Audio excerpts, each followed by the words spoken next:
All right, guys, we got to hear from Mike Bobo and Dell McGee late last week. Always a pleasure to hear from those guys. Mike Bobo back with a new bag of tricks, it sounds like. I was really impressed with everything he had to say about learning from Todd Monken, and that's what we kind of imagined that relationship could have been like. But obviously, as Monken left, he had nothing but great things to say about Mike Bobo, and hearing from Bobo, he just soaked everything up like a sponge as he got to work alongside Todd Monken. And I almost got a sense that he's looking at this step in his career as kind of rejuvenating. He's got some new experience now at Georgia, learning under Todd Monken, and obviously he has all the great experience that he's had in years past.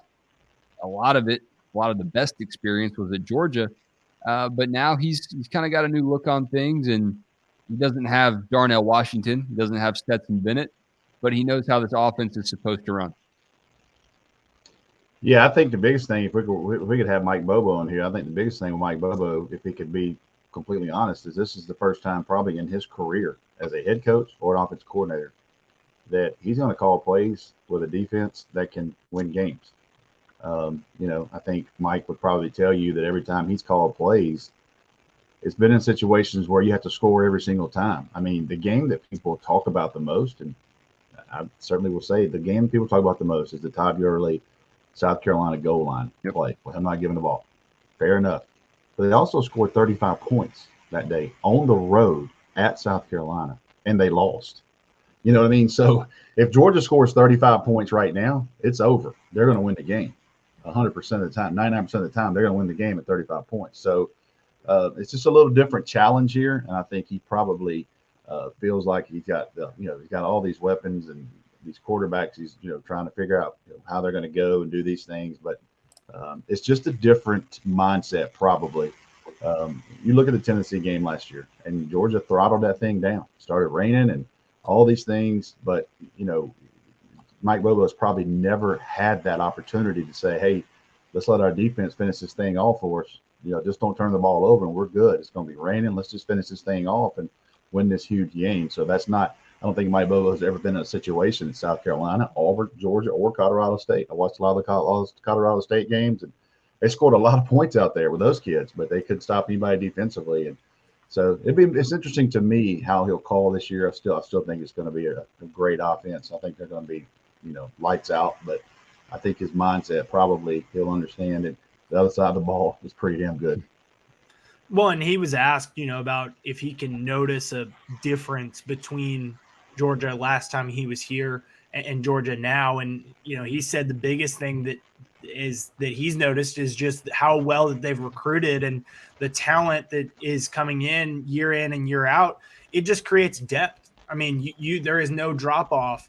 Or if there is a drop off, it's significantly smaller than it was in years past because of the way that the number 1, number 2, number 3 ranked classes that Kirby's brought in every year since 2017. So that's the biggest thing, and then the way that they develop guys too. Obviously that's a huge. He said there's not a meeting that they go into that word is not brought up, and it's harped on. For the coaches, here's how you're going to coach. You're not just coaching the ones, you're coaching the 3s and the 4s too. And you're treating them like they are starters because we don't want that sort of a drop off. And so, because of that, they've got the depth, they've got the development, they've got the talent that he just hasn't been able to work with before.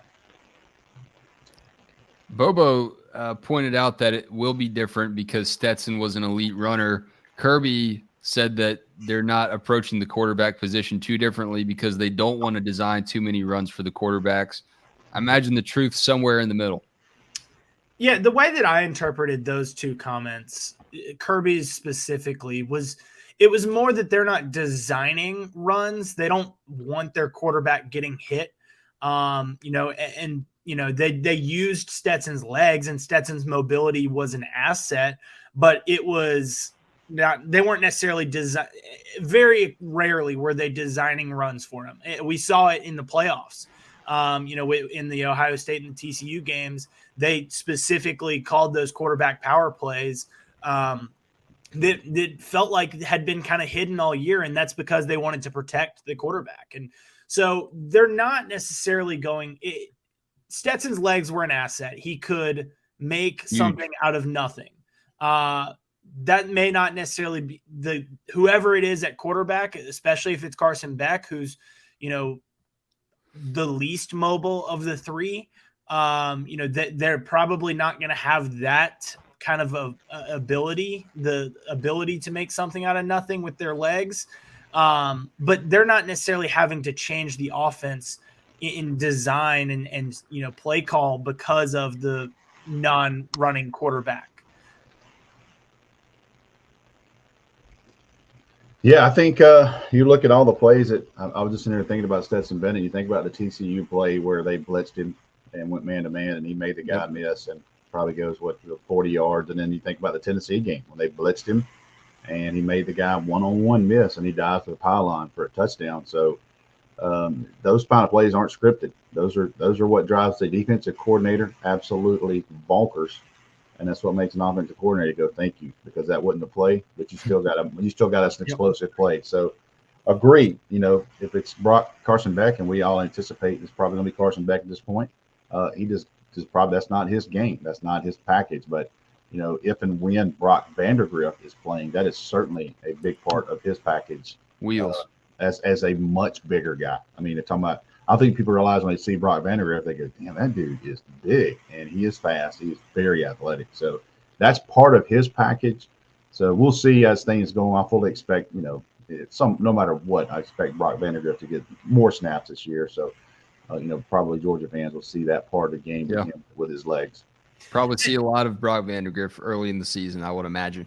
Yep. And the other thing that stood out to me about what Bobo said, and I thought there was a lot of truth to it, is Georgia's offense was going to change regardless of who was in that coordinator seat.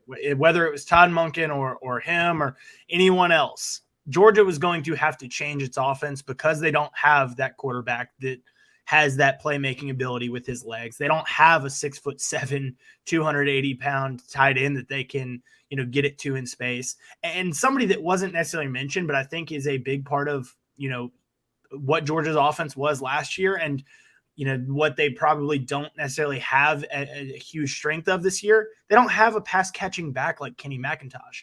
And so Georgia was going to change its offense regardless of who was there, who was at quarterback. I mean, who is at quarterback, who is in that offensive coordinator seat. It was going to change. And so I think that that kind of adds to what we were talking about here with that playmaking ability with Stetson's legs. That's where the offense is going to change. And it's not that Bobo doesn't have that in his bag. It's not that, these quarterbacks aren't capable of it. It's that Stetson was so capable of it. And that became a part of that offense. Dude, Tennessee still chasing the ghost of Stetson Bennett, man. He made him look foolish in Athens and in Knoxville.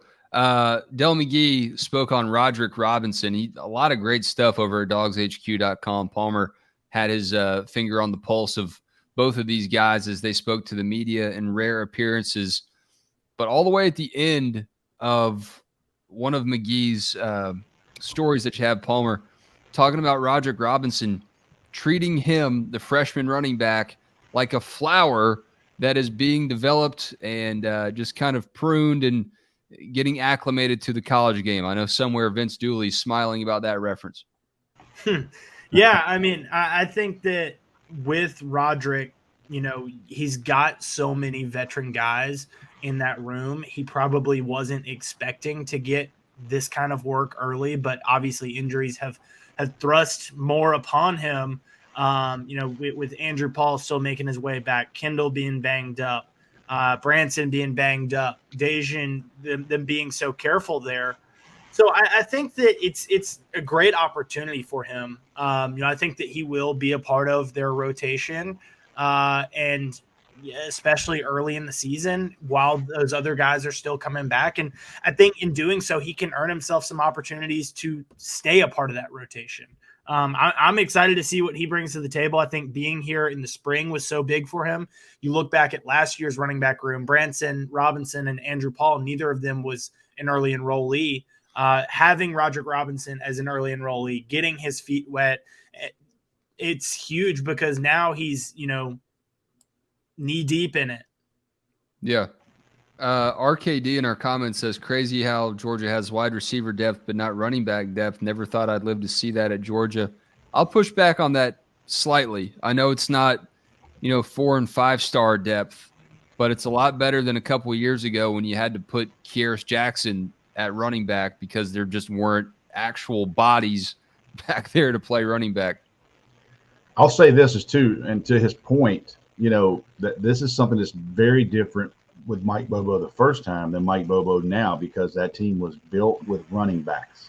And that Georgia didn't quite have the playmakers outside. And that was always kind of the complaint from Georgia fans. They had good players, but I think when you look at depth versus depth, and then you throw in the injury factor, I think that right now the wide receiver room and the skill players are definitely a little deeper than the running backs. And you look at the injuries there. I mean, that scares you a little bit. Go one comment here. Brian McPhail, I believe, says Big O on the field is like having another tackle.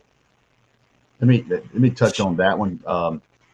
That is 1,000% right. And you know what? There was only one Darnell Washington in college football.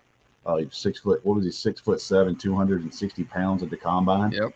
And he had lost some weight then. Yeah. The ability to put him in that 12 package with 2 tight end, 12 personnel, to put him out there.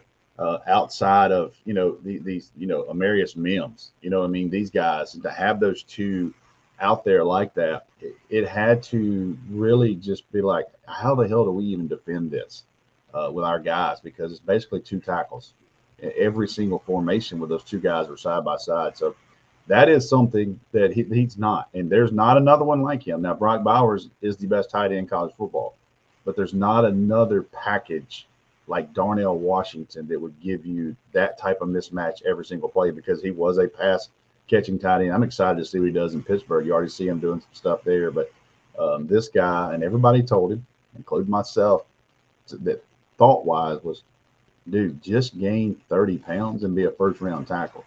Well, you know what I mean? But he stayed with us. He stayed with what he wanted to do, and he was the 3rd round pick, I believe, for the Steelers. So he's got a unique package. Georgia does not have that.